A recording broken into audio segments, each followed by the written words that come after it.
The Switch 2 is out now, and so are the haters.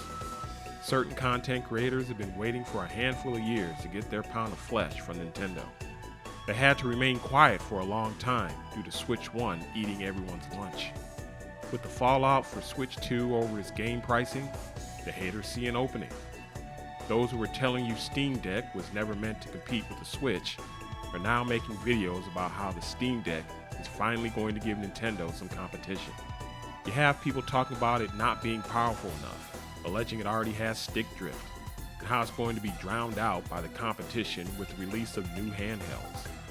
Forget the fact that everyone wants to make a handheld now because of the Switch 1's monumental success. Everyone wants a piece of the market Nintendo created and is held going all the way back to the Game & Watch in the early 80s. Nintendo played no small part in killing the home console market with the release of their hybrid system. People are getting everything wrong again. The only reason Switch 2 will not be as successful as Switch 1 is due to its price point, not its game library, not its lack of power, and not because of the supposed competition in the handheld market. If Switch 2 was a $400 system with games at $60 instead of $80, Nintendo would Control-Alt-Delete their competition. Now, I say it does 3DS numbers. The Steam Deck came out early 2022, and the internet was all abuzz about how the Steam Deck was going to stop the Switch dead in its tracks.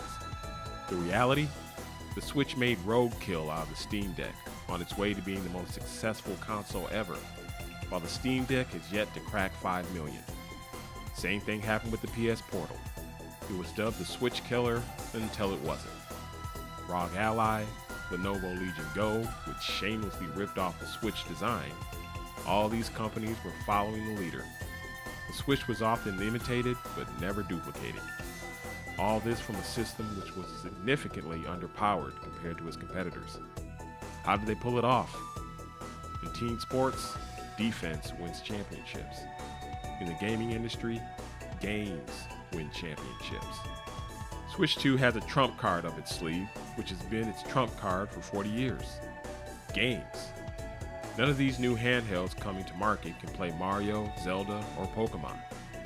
Please don't bring up emulation, as the casual market doesn't deal with emulation. Searching the dark web for ROMs, BIOS, and product keys doesn't beat pressing a few buttons and playing. Plus, most consumers want to support the products they value, as we all understand from the many game cancellations and shutting down of game studios. If we don't support the games and the people who make them, they'll both be gone. Sales don't equal quality, but they do equal value. A monetary purchase is worth 1,000 YouTube videos and 1 million tweets. Switch 2 was never meant to compete with modern hardware. As I pointed out in my past videos, what they have presented is what their customer base wanted, which is a more powerful Switch. Nintendo doesn't need a brand new gimmick. They just needed to continue the momentum of Switch 1.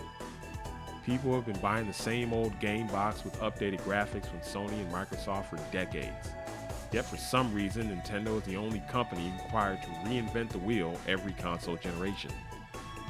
Games like Cyberpunk, Street Fighter VI, Elden Ring, and Final Fantasy VII Remake will give Nintendo fans an opportunity to play major third-party games they missed out on from previous gen hardware. The hardcore gamers aren't going to buy Switch 2, because those people want to play their games on the highest fidelity possible, and Switch 2 won't provide that, though they don't need to. Nintendo's own games are where Nintendo's bread is buttered, and this has been the case since the NES.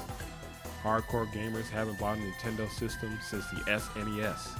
Nintendo has thrived without these people's money for more than 30 years. They didn't buy the N64 or the GameCube.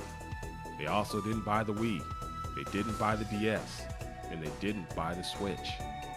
Game prices are the only thing holding the Switch 2 back, and it remains to be seen how the market will respond to it.